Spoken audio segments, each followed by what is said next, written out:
போன எபிசோடில் ராகினியை நிவினும் கௌதமும் கட்டி போட்டிருக்காங்க. கட்டி போட்டுட்டு பசுபதியை கூப்பிடுறாங்க. பசுபதியை சொத்து டாக்குமெண்ட்டில் சைன் போட சொல்கிறாங்க. ஆனால் பசுபதி என்ன சொல்கிறாருன்னா, இது என் சொத்து கிடையாது அப்படிங்கிற மாதிரி சொல்கிறாரு. அதுக்கப்புறம் நடந்ததை இப்போ நம்ம பார்க்க போகிறோம். அங்கே பசுபதி கிட்ட பேசிகிட்டு இருக்கும்போது இங்கே விஜய் வீட்டில் தாத்தாவை காமிக்கிறாங்க. தாத்தாவை காமிச்ச உடனேவும் ஏமா எங்கே இந்த நிவினையும் குமரனையும் பார்க்கவே முடியலையே காலையில் மத்தியானத்துலேருந்து அப்படின்னு சொல்லிட்டு ஏமா கங்கா அப்படின்னு கூப்பிட தாத்தா அப்படின்ட்டு வருது கங்கா. என்னங்க தாத்தா அப்படின்னு. எங்கே போனாங்க குமரனும் நிவீனும் அப்படின்னு. நிவீன் வந்து குமரனும் நிவீனும் அவங்க 2 பேருமேவும் அவங்க ஃப்ரெண்டு கூப்பிட்டாங்கன்னு போயிருக்காங்க தாத்தா அப்படின்னு. அப்படியா, நீ ஏன் தாத்தா அப்படின்னு சொல்லவும், இல்லைம்மா கொஞ்சம் ஜாமான் வாங்கணும், அவங்க 2 பேர் இருந்தால் வாங்கிட்டு வர சொல்லாமே நினச்சேன். சரி தாத்தா நான் வேணா ஃபோன் பண்ணி சொல்கிறேன் அப்படின்னு சொல்லவும், ஃபோன் பண்ணி எங்கெங்கே இருக்கீங்க ஹலோன்னு சொல்லிட்டு குமரன் கேட்க எங்கெங்கே இருக்கீங்க அப்படின்னவும், இங்கே நான் ஃப்ரெண்டு வீட்டுக்கு தான் வந்தேன்னு சொன்னேன்ல கங்கா அப்படின்னவும், சரிங்க தாத்தா உங்கள்கிட்ட பேசணுமா வந்தாங்க ஃபோன் அப்படின்னு தாத்தா அப்படின்னு சொல்லி கொடுக்க தாத்தா வாங்கிட்டு ஏப்பா எங்கேப்பா இருக்கீங்க அப்படின்னு. தாத்தா சொல்லுங்கள் தாத்தா அப்படின்னு சொல்ல, தாத்தா இந்த மாதிரி ஜாமான் வாங்கணும், நீ இருந்தேன்னா கொஞ்சம் ஹெல்ப்பாக இருக்குமேப்பா அப்படின்னு. சரி தாத்தா நாங்கள் வரோம், எது வேணும்னா சொல்லி மெசேஜ் பண்ணுங்கள் நான் வாங்கிட்டு வந்துடுறேன் வரப்போ அப்படின்னு. சரிப்பா அப்படின்னு சொல்லிட்டு சரி நான் அனுப்பிச்சி விட்றேன் அப்படின்னு சொல்லிட்டு கங்காட்ட செல்லை கொடுத்துட்டு தாத்தா அப்படின்னு சொல்லிட்டு விஜய் வரவும் வாப்பா அப்படின்னு கூப்பிட்றாரு. வந்துட்டு என்னப்பா போர் அடிக்குதா வீட்டில் இருக்க அப்படின்னு. இல்லை தாத்தா நான் இன்னும் முடியும் இவங்க கூட தான் உட்காந்து அரட்டி அடிச்சிட்டு இருந்தேன், எல்லா பிள்ளைங்க எல்லாம் ஒன்றா உட்காந்து பேசிகிட்டு இருந்தாங்களா அப்படியே பார்த்துட்டு சிரிச்சிட்டு இருந்தோம் அப்படின்னு. அப்படியா சரி வா உனக்கு போர் அடிச்சா நம்ம 2 பேரும் வேணா செஸ் விளாட்லாம் அப்படின்னு சொல்லிட்டு சரி தாத்தா அப்படின்னு சொல்லிட்டு வர அம்மா ஓடி வந்து அப்பா அப்படின்னு சொல்லிட்டு என்னடா அப்படின்னு. அம்மா பாருப்பா விளையாட வர மாட்டேங்கிறாங்க அப்படின்னு.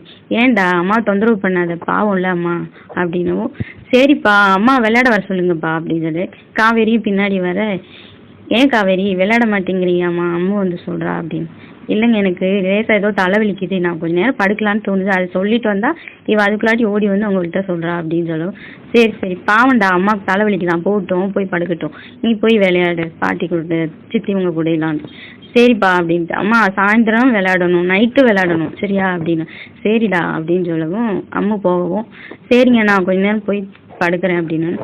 ஏம்மா எது ரொம்ப தலைவலிக்குதுன்னா சொல்லுமா ஆஸ்பத்திரிக்கு போகலாம் அப்படின்னு. இல்லை தாத்தா ஒரு மாதிரி கேரிங்காக இருக்குது அப்படின்னு சொல்லவும், சரிப்பா அப்போ கூட்டிகிட்டு போ காவேரியை நான் போய் பார்த்துக்கிறேன் அப்படின்னு சொல்லிட்டு தாத்தா கிளம்பவும், சரி வா காவேரி போகலாம் அப்படின்னு சொல்லிட்டு 2 பேரும் போகிறாங்க ரூமுக்கு.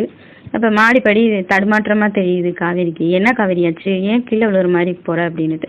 இல்லைங்க ஒரு மாதிரி தலை சுற்றுற மாதிரி இருக்குன்னு சொன்னேன்ல அதான் அப்படின்னு. சரி வா அப்படின்னு சொல்லிட்டு நான் உன்னை தூக்கிட்டு போகிறேன். அதெல்லாம் ஒன்றும் வேணாம் நீங்கள் வாங்க போகலாம் அப்படின்னு சொல்லி, இல்லை நான் தூக்கிட்டு தான் வருவேன் அப்படின்னு சொல்லிட்டு விஜய் தூக்கிட்டு ரூமுக்கு கூட்டிகிட்டு போகிறாப்புல. கூட்டிகிட்டு போனோடனேவும் கீழே இறக்கி விட்டுட்டு சரி நீ படு அப்படின்னு சொல்லுவோம். நீங்கள் எங்கே போகிறீங்க அப்படின்னு. நான் போய் தாத்தா கூட அதான் செஸ் விளாடணும்னு சொல்லி கூப்பிட்டு இருந்தாரு, நீ வந்துட்ட அதான் சரி கூப்பிட்டு வந்தேன் அப்படி. சரி சரி நீங்கள் உட்காருங்க இங்கே உங்ககிட்ட நான் ரொம்ப கேட்கணும் அப்படின்னு. என்ன கேட்க போகிறேன் அப்படின்னு. இல்லை பாப்பாவெல்லாம் எப்படி பார்த்துக்கிட்டீங்க வளர்த்தீங்க, ஏன் என்னை இவ்வளோ நாளாக தேடி வரலை அப்படிலாம் உங்கள்கிட்ட கேட்கணும். ஐயோ பழசெல்லாம் கிளறாளே அப்படின்னு சொல்லிட்டு சரி வா உட்காரு அப்படின்னு சொல்லிட்டு, நான் ஏன் தேடி வரலேன்னு தானே கேட்குறேன், அதுக்கு என்ன பதில் சொல்கிறதுன்னு எனக்கு தெரியல காவேரி அப்படின்னு. ஏங்க அப்படின்னு.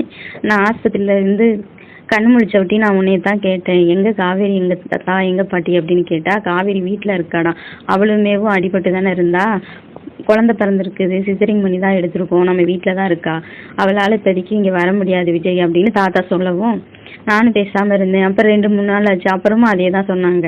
அப்புறம் 1 வாரம் ஆச்சு நம்ம வீட்டுக்கு போகலான்னா, ஏன் இன்னைக்கு கூட என்னை பார்க்க வரல காவேரின்னு கேட்டப்ப அவள் வீட்டில் தான்டா இருக்கா அப்படின்னு பாட்டி சொல்லவும், சரின்னு சொல்லிட்டு வீட்டுக்கு வந்து பார்த்தா கோயிலுக்கு போயிட்டு வந்துட்டு அவளை பார்க்கலாம் அப்படின்னு சொல்லி கோயிலுக்கு கூட்டிகிட்டு போனாங்க காவேரி.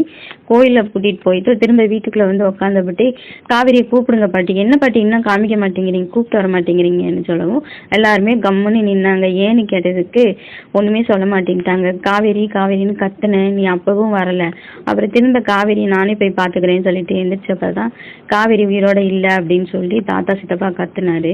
கத்தவும் அப்படியே எனக்கு அப்படியே பைத்தியம் பிடிச்ச மாதிரி ஆயிடுச்சு தெரியுமா. ஒரு நிமிஷம் அப்படியே சுத்திட்டு வந்து நின்ன மாதிரி இருந்துச்சு அப்படின்னு. ஏங்க அவங்க சொன்னாங்கன்னு நீங்க நம்பிட்டீங்களா அப்படின்னு.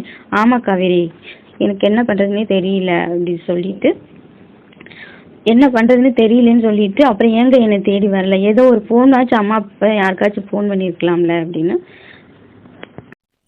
இதுக்கப்புறம் வர்றதை நம்ம நாளைக்கு பார்க்க போகிறோம்.